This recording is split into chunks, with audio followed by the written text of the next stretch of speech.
जालीला गांव के कोटड़ा ग्राम पंचायत को लेकर के जो ये मामला चल रहा है, फिलहाल काफी ज्यादा ज्वलंत मुद्दा है और हमारा गोचर, हमारा गौरव, इस पूरे मामले को लेकर के एक बड़ा धरना प्रदर्शन यहाँ पर दिया जा रहा है। तमाम मांगे हैं, अब उनको लेकर के जमीनी हकीकत हम जानेंगे कि आखिर क्या प्रमुख मांगे हैं जिनको लेकर के 29 जुलाई से लगातार ग्रामवासी यहाँ पर धरने पर बैठे हैं और लगातार ये कह रहे हैं कि हमारी सुनने वाला कोई नहीं है। क्या मामला है, क्यों आप लोग धरना दे रहे हैं? हम पिछले 29 जुलाई से धरने पे हमने उससे पहले भी 2 महीने पहले एसडीएम साहब को ज्ञापन दिया। हमारा ज्ञापन ये था कि हमारा ये जो बहाव क्षेत्र आ रहा है, पूरा बाढ़ का पानी 2006 में भी यहाँ पूरा पानी आया था, तो उसमें पूरा पानी गांव में आया था। ये पानी आगे जाके कवास तक गया। तो इन्होंने हम लोगों को ये माइनिंग जैसे ही आगे बढ़ेगी तो पूरा का पूरा नदी का पानी गाँव में आएगा। जैसे हमारा पूरा बाढ़ का, इसका कोई परमानेंट इलाज हो, नाला पक्का बना के उसका किया जाए। एक इसी डिपार्टमेंट ने हमारी गोचर लैंड है उसको बिगर आधी तो उन्होंने कन्वर्ट करवा दी, बिगर किसी पंचायत के एनओसी लिए। मतलब कोई भी पंचायत से एनओसी नहीं ली कि आपकी एक बार गोचर ले रहे हैं। हमारी आबादी से जस्ट पास में गोचर भूमि इन्होंने सीधा खनिज में कन्वर्ट करवा के सीधा माइनिंग शुरू करवा दिया। उसमें माइनिंग कन्वर्ट करवाने के बाद आधी गोचर तो बिगर कन्वर्ट करवा के ही खोद दिया, कोई कन्वर्ट भी नहीं करवाया। हमारी खुद की लैंड, गांव की आबादी भूमि, जस्ट आबादी के पास में सीधा उन्होंने खोद दिया। बिल्कुल, आप जरा ये बताइएगा कि कौन कौन सी कंपनीज है जो यहाँ पर माइनिंग का काम कर रही है? एक RSMM लिमिटेड करके है, Rajasthan state mines and mineral limited करके, पूरा पिछले 30 सालों से वो कंपनी यहाँ पे काम कर रही है। 1993 में उसने शुरू किया प्रोजेक्ट। उससे लेकर पिछले 30 सालों में हमारा जालेला और ये पास में गिरिल है, 2 गाँव। आप गिरिल गाँव की स्कूल और जालेला गाँव की स्कूल, ना तो हमारे उप स्वास्थ्य केंद्र है, ना तो उसकी बिल्डिंग बनी आज तक, ना तो उसके अंदर कोई सुविधा है। मतलब जो हमारी मूल सुविधा होनी चाहिए, उप स्वास्थ्य केंद्र है, स्कूल होनी चाहिए, इसकी ऐसी स्कूल की हालत बन गई है जालेला और गिरिल दोनों की, बहुत बहुत बुरी हालत है। और हमारा फंड यहाँ से, हमारा CSR का बजट दूसरे गाँव में जा रहा है, अलग डिस्ट्रिक्ट में जा रहा है, अलग विधानसभा क्षेत्र में जा रहा है, तो उसको रोक के हमारा खुद के यूज लिया। आपकी प्रमुख मांग क्या है? गोचर को बचाना है, CSR फंड का सही इस्तेमाल करना है, या फिर कंपनी जिस तरीके से अवैध खुदाई कर रही है या अवैध खनन कर रही है उसको रोकना है? हमारा मेन मुद्दा है गोचर हमारी वापस बहाल करनी। गोचर के बहाल ना करने से क्या कुछ दिक्कतें आप लोग को आ रही है? हमारे पशुधन मर जाएगा ना, पशुधन कहाँ ले जाए? हम पूरा का पूरा इन्होंने खोद दिया, अब गोचर रहेगी नहीं तो हम पशु कहाँ ले जाए, पशुपालक कहाँ जाए? पशुपालकों के समक्ष भी दिक्कत है। गोचर ओरण भूमि है, इस तरफ हमारा नांगनचे माता का मंदिर है, इस तरफ आईनाथ माता का मंदिर है, बीच में एक पुराना मंदिर है, चिंचा करके एक हमारी मूर्ति लगी हुई पुरानी, वो है जहाँ पर उसने उसको चारों तरफ से खोद दिया है। सिर्फ एक पत्थर की मूर्ति, सिर्फ मूर्ति छोड़ दी है वहाँ पे बीच में। तो हम ये चाहते हैं कि ये जो ओरण है, यहाँ पे खेजड़ियाँ हैं, आगे पूरी खेजड़ी दिखी हुई, ये हमारा ओरण में आ गया। नांगनचे माता का मंदिर आबादी के जस्ट पास में है, और यहाँ पे जो लोग रहते हैं, यहाँ से मुश्किल से 20 मीटर में अपन बैठे हैं, यहाँ से 20 मीटर आबादी रहती है, तो वो लोग। और दूसरी मेन समस्या है कि माइनिंग का स्लाइडिंग होना। मतलब अभी आपको मैं दिखाऊंगा फोटो, वहाँ से माइनिंग एकदम जो स्टेप वाइज होता है वो एकदम स्लाइडिंग हो जाता है। वो स्लाइडिंग लगभग 200 से 300 मीटर हो जाता है, और लगभग 100 से 200 मीटर बाहर माइनिंग होता है, वो भी स्लाइडिंग हो जाती है। तो हम चाहते हैं कि अभी जो गाँव के जस्ट पास में जो माइनिंग हो रही है उसको तुरंत प्रभाव से रोके, ताकि वो गाँव की आबादी का स्लाइडिंग नहीं हो। लोग तो ये भी कह रहे हैं कि आप लोगों को, जिन लोगों ने अपनी ज़मीन दी कंपनीज को, उनको अच्छा मोटा पैसा मिला है, उसके बाद ये वापस से मुनाफे के लिए ऐसी राजनीति कर रहे हैं। ना राजनेता भी राजनीतिक रोटियां सेकने के लिए पहुंच रहे हैं, लोग भी इसलिए पहुंच रहे हैं। कोई राजनेता रोटी नहीं सेक रहे हैं, कोई कुछ नहीं। हमारी मांग है, हम अभी आप एक बार सबसे बात कर लीजिए, गाँव वालों से एक एक आप पूछ लीजिए। ये रहे हमारे जस्ट घर पास में आबादी में, इन कंपनियों ने एक ये रहे घर आबादी के पास में है, जो बेचारे भोले बच्चे, हम लोग गाँव में लैट्रिन बाथरूम जो बनाते हैं, जो कच्ची बस्ती को होनी चाहिए, वो तक नहीं बनाए हुए हैं गाँव में। सिर्फ 1-2 लोगों के, हम बोलते हैं 1-2 लोगों के जिनकी राजनीतिक पहुंच है, सिस्टम बना के 1-2, वो भी अच्छी बात है, लाएं करें गांव में। लेकिन रियलिटी ये है कि जस्ट गांव के पास में जो माइनिंग में सबसे ज़्यादा प्रभावित गांव है, वहाँ का विकास और बाहर का विकास में बहुत फर्क है। इतना देखिए, ग्रामीण जो है इस बात को समझ पा रहे हैं। एक लंबा चौड़ा मांगों का पत्र आपके पास है, आपसे बात करना चाहूँगी। आप ज़रा बताइए कि जो ये मांगे आप लोग रख रहे हैं, किस तरीके से ये जायज़ मांगे हैं, किस तरीके से जो कंपनीज हैं वो जब आप लोगों के पास पहुंची थी शुरुआती दौर में, जब आप लोगों से बातचीत की गई, कई लोगों की ज़मीन जो ली गई, तो वो जो उस दौरान आपको दिए गए होंगे, जैसे नेता इलेक्शन के टाइम आते हैं, उस टाइम आप लोगों से भी कई बातें की गई होगी कि आप अपनी ज़मीन देंगे तो हम ये करेंगे वो करेंगे, तो क्या उस टाइम वादे किए गए थे कंपनीज के द्वारा? 1995 में जब ये कंपनी यहाँ आई थी, उसमें यहाँ के लोगों को कहा था तो जयपुर दिल्ली में जो सुविधाएं मिल रही है वो हम आपको सुविधा देंगे, आपके स्कूल हम बनाएंगे, आपके यहाँ अस्पताल हम बनाएंगे, बिजली का बिल हम भरेंगे, स्वच्छ पीने के लिए पानी हम पिलाएंगे, आपके गांव में हर गांव को रोड कनेक्टिविटी से जोड़ेंगे। रोड क्या, जो सेटलमेंट के टाइम में मार्ग कटे हुए थे वो भी खोद करके उन्होंने उसको मलबे में तब्दील कर दिया। आने जाने के लिए अब गिरिल यहाँ से 2 किलोमीटर है, और घूम के हमारे को 15 किलोमीटर आना पड़ता है। रास्ता जो सरकार ने अवेलेबल किया था सेटलमेंट के समय वो भी इन्होंने रोक दिया, रोड तो क्या। सही कह रहे हैं, मतलब दिल्ली जयपुर जैसी सुविधाएं होंगी ऐसे वादे किए थे आप लोगों से? बिल्कुल बिल्कुल किए थे। हमारे बुजुर्ग काफ़ी पहले उनसे बहुत उन्होंने मुख्यमंत्री साहब ने किए थे कि आपके यहाँ बहुत सुविधा, चिकित्सा खोले जाएंगे, बिजली फ्री दी जाएगी, पानी की सुविधा होगी। लेकिन इन्होंने कुछ किया उसके विपरीत, इन्होंने उसके सब बंद कर दिए, हमारे चारों तरफ रास्ते बंद कर दिए। क्या प्रमुख मांगे थी उस दौरान और आज जब आप देखते हैं हकीकत, कितना अंतर आपको नजर आता है? कुछ नहीं है, क्या है अंतर है, जैसा हमारी कोई मांग नहीं मानी गई। हाईटेक बन गया आपका गाँव? हाँ बिल्कुल बन गया गांव। हाईटेक क्या है, कुछ नहीं है गांव में। हमारे कोई सुविधा, मूलभूत सुविधा तो है नहीं कुछ नहीं। हमारे गांव के नज़दीक खनन हो रहा है, 500 मीटर दूरी खनन करें, गोचर को बाल करें, रोड बनाए, ये मूलभूत सुविधा। बच्चे बीमार है, जो नए बच्चे जन्म ले रहे हैं उन पे इतना प्रभाव पड़ रहा है कि रात को हम यहाँ बैठ नहीं सकते, इतनी इसकी दुर्गंध आती है और इसमें इतना पर्यावरण प्रदूषण हो रहा है कि हमारे बच्चे आज भी बीमार बच्चे पैदा हो रहे हैं और यहाँ चिकित्सा की कोई सुविधा नहीं। उन्होंने कहा था कि हम अच्छा हॉस्पिटल बनाएंगे जो बाड़मेर जिला हेडक्वार्टर पे, उससे भी अच्छा बनवाएंगे, लेकिन एक एनएमए नहीं है हमारे यहाँ RSMM की तरफ से। सिर्फ खोद के यहाँ से कोयला लेके गए, हमारी गोचर भूमि हमारी थी, गाँव की थी, गायों की चरने के लिए थी, उन पे इन्होंने जबरदस्ती खोदी बिना नाप में। वो आज भी गोचर बोल रही है और इन्होंने खोद के कोयला निकाल के बेच दिया। लोगों के पैसे बाकी पड़े, उस जमीन को खोद के कोयला बेच दिया। कोई अधिकारी नहीं सुनता है, कोई यहाँ प्रशासनिक अधिकारी भी नहीं आया। आज 7 दिन से हम यहाँ धरने पे बैठे हैं, आज तक कोई प्रशासनिक अधिकारी नहीं आया, न हमसे किसी ने वार्ता की। इस हिसाब से यदि चलेगा तो हमारा उग्र आंदोलन होगा और ये RSMM का काम पूरा बंद होगा। देखिए, उग्र आंदोलन की चेतावनी दी जा रही है। आपने कहा कि लोगों का स्वास्थ्य ठीक नहीं रह रहा है, कई तरह की बीमारियां हो रही है। क्या जो एक आदमी की औसत उम्र होती है, क्या उसमें भी कुछ गिरावट दर्ज की गई है यहाँ पर? हमारे गांव में 90 साल के लोग रहते थे, मेरे को याद है 60 साल का तो मैं भी हो गए। अब लोग तो क्या 15-16 साल के होते हैं वो बीमार हो जाते हैं, बच्चा जन्मता है वो बीमार हो जाता है। सब ये प्रदूषण के कारण है। खारा पानी पीने को मिलता है, इन्होंने कहा हम स्वच्छ जल पिलाएंगे, ये पानी तो बिल्कुल पिलाते ही नहीं। अब कोई डिलीवरी केस होता है या कोई मरीज बीमार होता है, उसको बाड़मेर जाने में लगभग 2.5 घंटे लग जाते हैं। सिव जाते हैं तो कम से कम 1 घंटा लग जाता है, तो हम कैसे वहाँ पहुँचें? देखिए, यहाँ पर जो हम पहले आपको जड़ से इस पूरे मामले को समझाते हैं। लोगों ने बताया कि 95 में जब कंपनीज आई तो बड़े बड़े वादे किए गए कि जो ये गांव है इनकी सूरत बदल दी जाएगी, सीरत बदल दी जाएगी। पर अब सूरत देखें तो लोगों का कहना है कि जो पहले हालात थे अभी उससे भी बदतर हालात है। जो रोड पहले सरकार ने दिए उनको भी खोद दिया गया। अब क्या प्रमुख मांगे हैं फिलहाल, वो अब उन पर आप गौर कीजिएगा। ग्रामवासियों की कौन कौन से गाँव की पूरी समस्या है वो भी आप बताइएगा, और जो आपकी मांगों का जो पत्र है वो एक एक मांग हमें बताइएगा, समझाइएगा।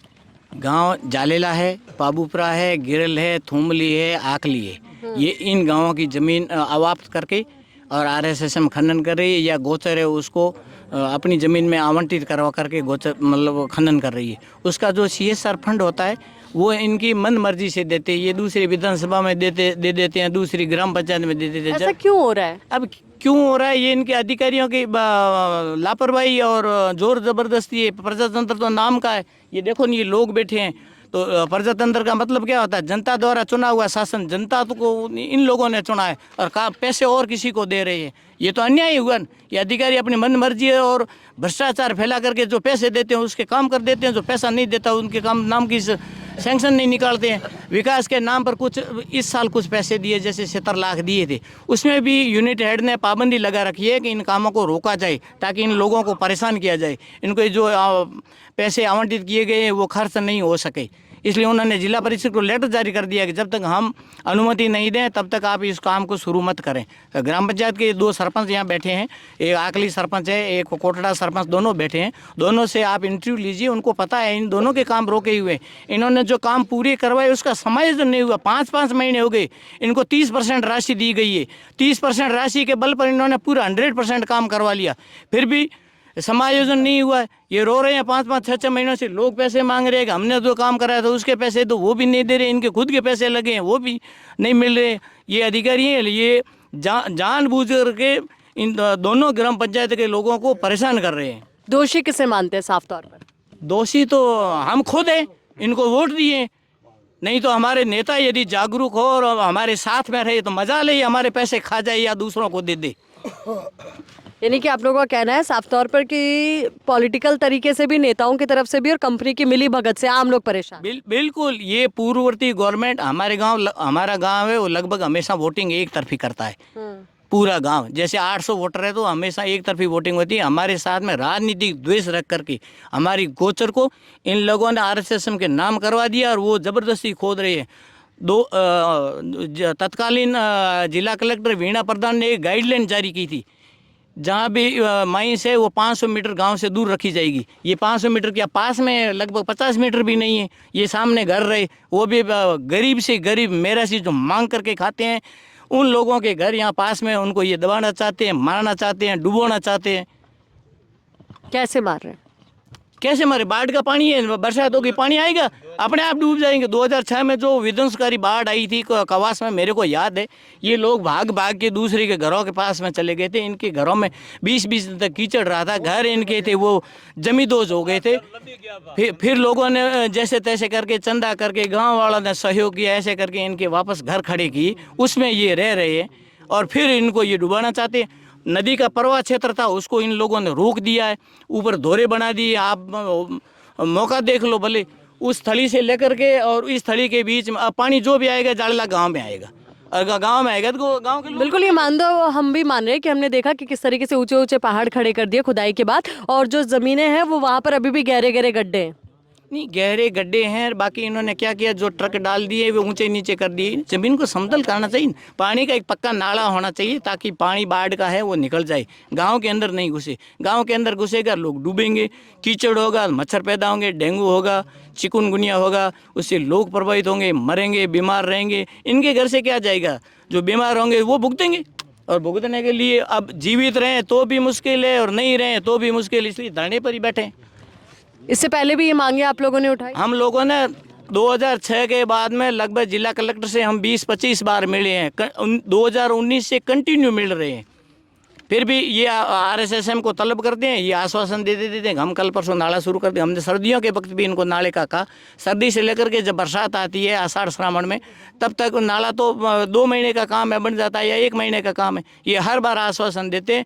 ये अभी जो यूनिट हेड है ये फोरमैन से यही है, जो प्रमोशन होकर के फोरमैन से फिर माइंस मैनेजर बने, माइंस मैनेजर से डिप्टी यूनिट हेड बने और अब यूनिट हेड है। उनको पता है कि धरातल का क्या काम है, वो करते नहीं है। वो तो सिर्फ अपना माइंस चलाओ, भले लोग मरे तो मरे, उनको कोई परवाह नहीं है। इनका कहना है अधिकारी बदले, नेता बदले, पर समस्या नहीं बदली। समस्या जस की तस है, बस आश्वासन मिले और झूठे वादे मिले कि हाँ आपकी समस्या सुनेंगे। कुछ पर्चे लेकर आप भी बैठे, क्या है इनमें? हमारे स्किल डेवलपमेंट ये डिपार्टमेंट पिछले 30 सालों से काम कर रहा है। 30 सालों में इन्होंने जो माइनिंग का जो होता है माइनिंग डिप्लोमा वगैरह, इन्होंने कोई भी ऐसा रोज़गार स्कीम नहीं चलाया जिसके तहत उनको ऑन रोल या परमानेंट कुछ जॉब मिल सके। स्किल हम लोग ड्राइवर लोग अंदर काम करते हैं, वो 12 घंटे काम करते हैं। हमने वो उसका 8 घंटे का नियम है, उनको न्यूनतम वेजेस मिलना चाहिए, वो भी नहीं मिल रहा है। मतलब जो उनको स्किल हाई स्किल का पेमेंट मिलता है वो भी, उनको कोई सेफ्टी वगैरह कुछ भी, अभी इनको एक कोई नई फर्म आई है, उन्होंने अभी तक ना तो PF काटा ना तो सेफ्टी दी। जो उनके रूल्स है ना माइनिंग के, पिछले 3 महीने से माइनिंग ऐसे ही माइंस काम कर रही है, कोई उनके ऊपर वो नहीं रखवा रहा है कि क्या क्या होना चाहिए। और पिछले 30 सालों के अंदर स्किल डेवलपमेंट का नाम, जैसे बड़ी बड़ी कंपनियां जो होती है वो कुछ काम करके, जो लोग पढ़े लिखे होते हैं 10वीं 12वीं पास करके, उनको कुछ 1-2 स्पेशल डिग्री करा के, 12वीं पास किया डिग्री करा के, उसको इसी कंपनी में, जैसे इसी कंपनी का भी आगे 10 साल का काम है तो 3 साल के अंदर माइनिंग में डिप्लोमा करवा के अच्छा खासा रोजगार दे सकते हैं कि आप 10-15 लोगों को हम परमानेंटली रोजगार दे सकते हैं। कितने लोगों को, कितने युवाओं को रोजगार मिला अभी तक या किसी को नहीं मिला? कोई रोजगार नहीं मिला। हम एक हेल्पर होता ना, सिंगल हेल्पर गाड़ी के लिए, उसके लिए 20 लोगों को रिक्वेस्ट कराओ, और एक ड्राइवर और एक हेल्पर और एक गार्ड के लिए बड़े से बड़े नेता का फ़ोन लगवाओ, तब जाके एक छोटे से हेल्पर के लिए जो गाड़ी का ग्रेस करता है उसके लिए एक MLA इंटरफेयर करे या कोई इनको बड़ा आदमी इंटरफेयर करे या गांव के 20 लोगों से फ़ोन करवाओ, तब जाके एक जने को रोजगार लगता है। अंदर यूनियन भी बनी हुई है, संगठन भी बना हुआ है, लेकिन इतना दबाव नहीं मान के खुलेआम अपना मन मर्जी से करते हैं। अभी आंदोलन कब तक जारी रहेगा? अभी जब तक हमारा ये जो हमारी मुख्य मांगे हैं 18-20 मांगे हैं, सब जब तक मांगों की सुनवाई नहीं होगी तब तक हम यहीं पे इसी मैदान में डटे रहेंगे। एक एक करके आप मांगे तो बताइए एक बार, ताकि जो प्रशासन के अधिकारी सुन रहे हैं या कहें कि जो कंपनी के अधिकारी हैं वो सुन रहे हैं, उन तक ये मांगे आपकी पहुंचाई जा सके। पहली मांग है RSSM द्वारा हमारे पक्के नाले का निर्माण होना चाहिए। दूसरी मांग है गाँव की जो गोचर भूमि है उसको आवंटन निरस्त करके और उसको बहाल किया जाए। तीसरी मांग है लोगों के घरों से 500 मीटर दूरी रखी जाए। चौथी मांग है जिन खच्चरों को इन्होंने खोद दिया है और उन किसानों का आज दिन तक भुगतान नहीं किया है, 2001 में आवंटित की थी उस ज़मीन को इन्होंने खोद दिया और किसानों का भुगतान नहीं किया। ऐसे 2-3 खचरे हैं, उनको भुगतान करवा जाए। चौथी है, हमारे जाड़ेला से आकली जाने वाली रोड है, उसको नहीं बनाया जाए यथा स्थान पर। यूँ नहीं, किसी की चेंज नहीं करनी चाहिए। ये चाहते हैं मंदिर के उस तरफ ले, मंदिर के उस तरफ होगी तो बाढ़ के कारण मंदिर भी साथ में जाएगा। नागणिचा माता के आशीर्वाद से तो हम यहाँ बैठे हैं। छठी मांग है हमारे यहाँ जो गोचर आवंटित की गई है, तो गोचर के बदले इन्होंने गोचर पूरी की ही नहीं है। उन्होंने वैसे खाना पूर्ति करके कहीं डंप पर 5 बीघा कर दी, कहीं खेजड़ली में जा कर के 2 बीघा कर दी, या कहीं पहाड़ी पर 5 बीघा कर दी, ऐसे करके इन्होंने खाना पूर्ति की है। गोचर के बदले गोचर नहीं की है। 7वीं मांग है हमारी, स्थानीय लोगों को योग्यता अनुसार जिसकी जैसी भी क्वालिफिकेशन, हम ये नहीं कहते इन सबको आप माइंस मैनेजर बना दो, जिसकी जैसी भी क्वालिफिकेशन है, गार्ड की क्वालिफिकेशन है तो उसको गार्ड बनाया जाए। ड्राइवर की पोस्ट है या उसको गाड़ी चलानी आती है उसको ड्राइवर बनाया जाए। खलासी की है तो उसको हेल्पर रखा जाए, या जैसी भी उसकी योग्यता है। या कांटे पर काम करने वाला है, 8वीं 10वीं पास है तो उसको कांटे पर रखा जाए। या वो ग्रेजुएशन कर रखी है, उसको कंप्यूटर चलाना आता है तो उसको कंप्यूटर पर रखा जाए। यहाँ जो कैंटीन चलती है उसका ठेका भी यहाँ के लोगों को दिया जाए। 4-5 गांव ऐसा तो है नहीं हम खुद मांगते हैं भाई हमारे जाड़ला को ही दिया जाए। जाड़ला वाला को दे, गिरल वाला को दे, थुमली वाला को दे, पाउपुरा वाला को दे, आकली वाला को दे। हम 4-5 गाँव जो 2 पंचायतें हैं वही प्रभावित है। उसके बाद में खेजड़ी और जाड़, ये लोग इनको जब खनन कार्य होता है तो उसको काट लेते हैं। तो उसके बदले में जो हमारी अलग से गोचर भूमि बची हुई है उस गोचर में नए पौधे लगा कर उसको पनपाया जाए। फिर जो CSR फंड होता है वो इन्हीं गाँवों में खर्च किया जाए, न कि दूसरे गाँवों में या दूसरी ग्राम पंचायत में या दूसरी विधानसभा में। तो ये CSR फंड है इसी गांव में विकास के लिए। हम ये नहीं कहते कि पर्सनल किसी का घर बना दो, उसको अस्पताल में, स्कूल में, बिजली या स्वच्छ पानी पीने के लिए। अब ये सरकार भी बड़ी बड़ी वादे करती है कि हमने इतने शौचालय दे दिए, शौचालय में पानी पीने के लिए शौचालय में क्या डालेंगे लोग? एक आदमी को निपटने के लिए कम से कम 5 लीटर पानी चाहिए, या 5 लीटर ये घर के पीने के लिए भी पानी नहीं है। सरकार वादे करती है, केंद्र सरकार भी करती है और राज्य सरकार भी करती है, फिर भी वो वादे के आम लोगों की कौन सुने? यहाँ कोई VIP है नहीं, VIP हो तो उनकी बात सुनी जाए, उनको प्राथमिकता दी जाती है। यहाँ तो सभी आम आदमी बैठे हैं, यहाँ क्या करेंगे ये बेचारे, क्या कर लेंगे? इनकी ज़मीन तो हमने हड़प ली, वो कहाँ जाएंगे? छठा, घरों में जिन लोगों के माइंस ब्लास्टिंग के समय जिन घरों में दरारें आई है, प्रशासन द्वारा सर्वे करा करके उनको उचित मुआवजा दिया जाए। छठी हमारी मांग है, यहाँ जो सार्वजनिक नालियाँ थी उनको इन्होंने खोद करके उनको दफन कर दिया है, या शमशान भूमि थी उनको इन्होंने खोद दिया है। हमारे गांव के पास में या मेघवाड़ा के छोटे छोटे बच्चे जो जिनकी डेथ होती थी उस शमशान भूमि में ये खनन शुरू कर दिया, उसको रोका जाए। ये शमशान भूमि भी नहीं छोड़ते, इनके ये मरते इनके शमशान नहीं होते हैं, ये भी लोग हैं, इंसान हैं, इनके परिवार हैं, अधिकारियों के परिवार नहीं होते हैं। भले IAS हो चाहे RAS हो, उनके भी परिवार होते हैं। या यूनिट हेड है उसके परिवार नहीं होता है, उसका बच्चा मर जाए तो फिर वो कहाँ दफनाएगा? आकाश में तो दफनाने से रहा, ज़मीन तो चाहिए 4 इंच की, तो वहाँ तो दफनाना चाहिए, तो इनको शमशान भूमि छोड़नी चाहिए। अब जो ठेकेदार आए, पहले जो जोराराम का ठेका था वो चेंज हो गया, अब लालाराम या मूलाराम या मनोहर लाल किसी का भी ठेका है, तो उस ठेकेदार को बोल कर के गाँव की सुविधा है, जैसे नागणिचा माता का मंदिर है या पाबू जी का मंदिर है, हनुमान जी का मंदिर है, उस मंदिर के विकास के लिए इन ठेकेदारों से उस मंदिर का विकास करना चाहिए। 25-25 लाख 3 मंदिर है, उन मंदिरों के विकास के लिए पैसे देने चाहिए, ये खूब खाते हैं। और RSSM द्वारा यहाँ के लेबर के लिए सेफ्टी वगैरह उन अधिकारियों और कर्मचारियों के लिए चाहिए, तो यहाँ के लोगों के लिए नहीं चाहिए। यहाँ के लोग हैं माइंस में जाते हैं तो भले कीचड़ में फंसे तो फंसे, किसी के पशु फंसे तो वो भले मरे तो मरे। अब बेचारे किसी गरीब आदमी की एक बकरी फंस जाए और बच्चे उस बकरी का दूध पीते हैं, वो उसके अंदर फंस करके मर जाए तो उसका मुआवजा कौन देता है? कोई नहीं देता है। छठी क्या 15वीं मांग है, RSSM द्वारा इन्होंने पहले कहा था 1955 में कहा था हम एक गाँव से दूसरे गाँव को जोड़ेंगे, कनेक्टिविटी रोड से जोड़ेंगे। इन्होंने पहले मैंने कहा ना सेटलमेंट के वक्त भी इन्होंने जो मार्ग कटे हुए थे आने जाने के लिए मार्ग थे वो भी खोद दिए, तो पुनः इनको ज़मीन लेवल करके जैसे हमारे गिरला और जाड़ेला के बीच में फिर रोड बनाई जाए, या जाड़ेला और पाबूपुरा के बीच में रोड बनाई जाए, आकली और जाड़ेला के बीच में रोड बनाई जाए। फिर खनन से प्रदूषण होता है, लोग बीमार होते हैं वगैरह होते हैं, तो उसको प्रदूषण को भी दूर करने के उपाय करने चाहिए। उनको ज़मीन समतल करके उसके ऊपर पौधे लगाने चाहिए, न कि ये कंटीली झाड़ियाँ। इन कंटीली झाड़ियों से न तो कोई घास पनपता है, न छाया होती है, न कुछ नहीं होता है। और लास्ट हमारी ये ज़मीन है, उसको बराबर समतल करके उसके ऊपर रेती डाली जाए, ताकि पुनः गायां और भेड़ बकरी के लिए चारागाह पनप सके।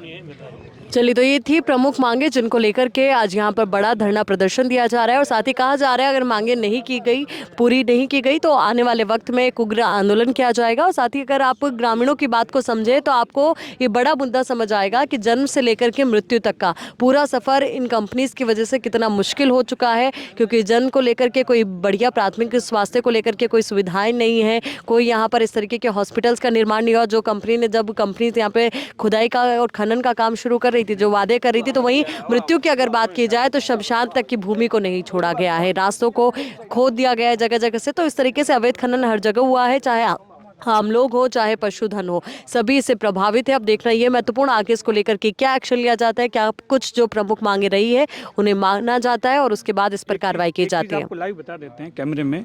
अभी आप जस्ट यहाँ से जस्ट पास में खेजड़िया, अभी आपको दिखा देते हैं 10-15 खेजड़ी 20 खेजड़ी एक ही जगह पे। आप जस्ट उसके 10-15 दिन बाद आना, मैं आपको बताऊंगा वो खेजड़ियाँ वहाँ नहीं रहेगी। अब आप कार्रवाई क्या करना है वो आप देख लेना। अभी आपको दिखा देंगे, यहाँ पे 100% खजड़ियाँ दिखेगी। यहाँ पे थी पूरी खजड़ियाँ थी, यहाँ पे पार का पूरी खजड़ियाँ गई, पता नहीं कहाँ चली गई गायब। अभी आपको ऑन कैमरा दिखा देते हैं, वहाँ पे खजड़ियाँ हैं पूरी, आपको दिखा देंगे ये खजड़ियाँ हैं। जब आप 10-15 दिन महीना दिन बाद हम आपको ही कॉल करेंगे कि वो खजड़ियाँ गायब हो चुकी है। वो कैसे गायब हुई, कहाँ गायब हुई, वो काम कंपनी जाने उनका डिपार्टमेंट का काम है। अभी आपको दिखा देंगे। और पूरा माइनिंग कैसे स्लाइडिंग हो रहा है, कैसे धस रहा है, वो भी दिखा देते हैं। हमारे पास फोटो भी पड़े, दरारें आ रही है, जैसे माइन से 200 मीटर दूर तक ये जो हिल रही है ज़मीन, उसके अंदर पूरी फोट आ रही है, वो भी आपको हम पूरा दिखा देते हैं। चलिए, इसको लेकर भी आपको अपडेट देते हैं हमारे नेक्स्ट वीडियो में, तो आप बने रहिए द खटक के साथ।